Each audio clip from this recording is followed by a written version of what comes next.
n'abantu abamu benadde njogako nabo nga baga nti ne Director General wa ISO tubadde tetukyamumanyi abalala kangeze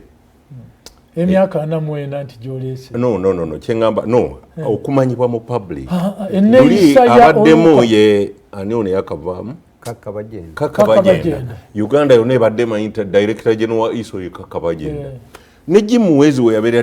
Director General wa ISO nga buli omu amanyi nti Director General wa ISO ye Jim Wezi bazze bamanyika mukuru Jim ono n'abeera nga ekereziya misa gye twabaddemu ku lunaku lwokuna Jim Wezi yennyini yagize nti ekigambo abantu okwagala obutaala amasaka tekyetaaga kumanyibwa. Brigadier General Charles Oluka abadde atuuka ekitende ku chorus ng'atandika okugenda ku St. Mary's College kitende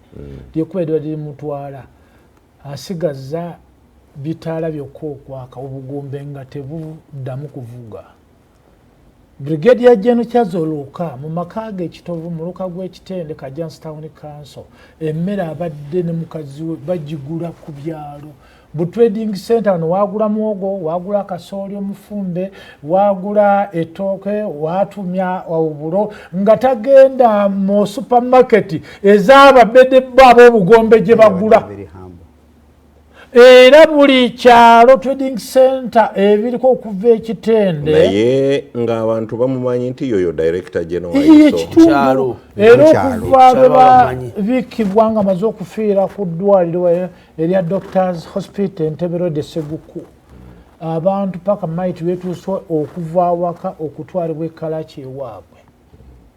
era ne bajja ne bagamba n'abakoba ne timbo bajja n'abalala abadde bagira eka wabaddewo tent makaga wegali nga badirector nga ow'Oluganda bwe yali enkiiko ezimu ng'azikoyo naye baba bajja teri akuba bugombe n'abalala military services oba collection forces endala nga bwe baba bajja ewuwe agamba sape tebagakola ki tebagakola kakati Jim Wezi yakyeraze ekigambo lwakyo ali tumulaba ye abadde mu mbeera y'abantu ekyo no myaka ana mwena kyekyandibadde kibeera era ne mukulu Jim Wezi yadde mu ekereziya ku parish e Kabulamuliro yagambye tulina okulabika ng'embeera ono yamanya kubanga ttiimu ya Brigadier General Charles Oluka nge yali instructor mu flying school e Soroti ayina ba cousins be abali mu special force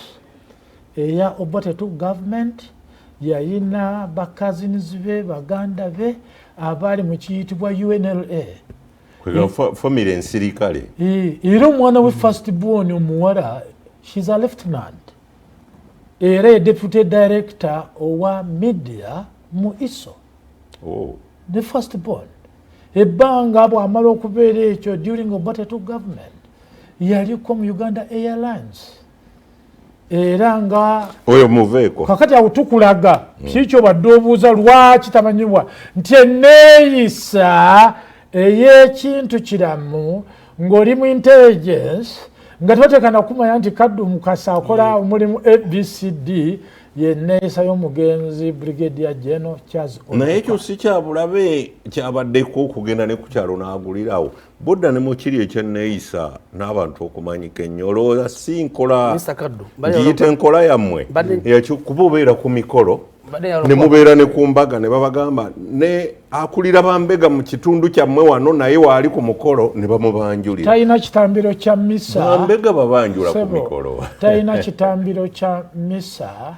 mwabadde ajja ku parishi ne bagamba nti omukristo munnaffe Director General wa ISO ajjanga mu Kristo abadde ajjanga mu Kristo Charles Oluka. Amasappe gali gajja lw'abana abaagala okumanyika buli ku mukolo ne bamwanjula kansooke nzejewo obulango bw'abakama baffe nkomawo ntandika na Honorable Simbwa abawuliriza nnyo. Amina.